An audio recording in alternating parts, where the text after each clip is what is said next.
Hello दोस्तों, welcome back to my channel once again. जो लोग पहली बार आए मेरे चैनल को प्लीज़ आप लोग सब्सक्राइब कर दीजिएगा। इस वीडियो में मैं चर्चा करने वाला हूँ Venus pipes and tubes limited के बारे में। उम्मीद है आपको नाम यहाँ पे क्लियरली दिख रहा होगा।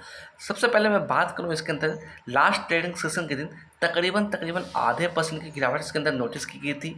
अगर रुपीज़ के अंदर बात करें, वैल्यू के अंदर बात करें, ₹10.5 की गिरावट इसके अंदर नोटिस की गई थी। अगर इस स्टॉक्स की हम लोग बात करें, पिछले कुछ महीनों से, कुछ साल से लगातार ये स्टॉक्स कहीं ना कहीं गिरता हुआ ही आ रहा है।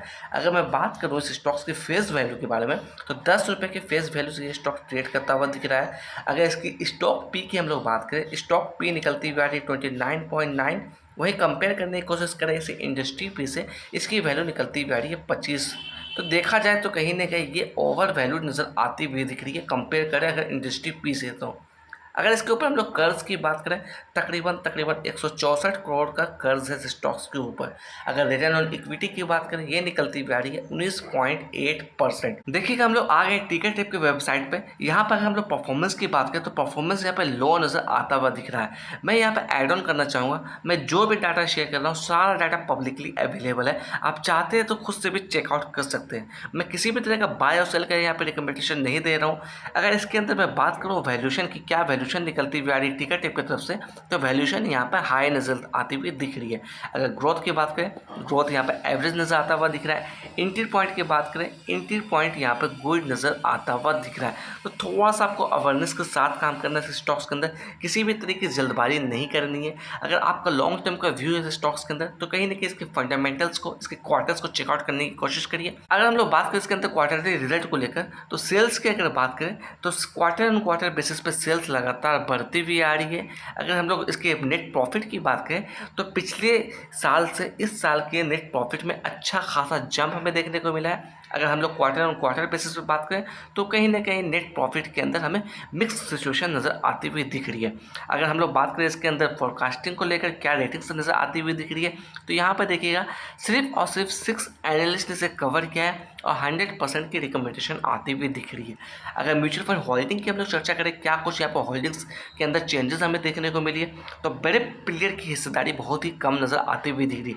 खासकर म्यूचुअल फंड की तकरीबन 3.09%, यानी कि ऑलमोस्ट 3% की होल्डिंग यहाँ पर म्यूचुअल फंड के पास है।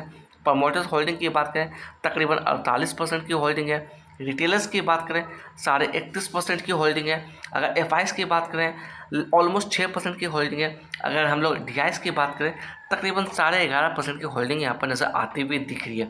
अगर हम लोग म्यूचुअल फंड के अंदर भी बात कर लें, टॉप 5 म्यूचुअल फंड की इन्वेस्टमेंट के बारे में, जिसकी वेटेज सबसे ज़्यादा है, तो इस लिस्ट में ऊपर नाम नज़र आता हुआ दिख रहा है ग्रो मल्टी कैप फंड।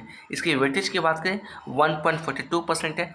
अगर जेएम स्मॉल कैप फंड की बात करें, इसकी वेटेज यहाँ पर 1.23% निकलती हुई आ रही है। अगर इस स्टॉक्स के अंदर हम लोग प्राइस फोरकास्टिंग की बात करें, तो यहाँ पर फोरकास्टिंग जो मैं दिखा रहा हूँ, ये फोरकास्टिंग ट्रेडिंग व्यू की हेल्प से दिखाने की कोशिश कर रहा हूँ। तो यहाँ पर देखिएगा 5 एनालिस्ट ने इसे कवर किया है over the 1 year time period. Maximum estimate की बात करें तो देखिए काफ़ी ऊपर नज़र आता हुआ दिख रहा है, तकरीबन 2432 रुपये के आसपास आता हुआ दिख रहा है। अगर मिनिमम एस्टिमेट की बात करें 1665 रुपया। अगर यहाँ पे मैं बात करूँ करंट प्राइस की, तो वैल्यू निकलती हुई आ रही है 1360 रुपया।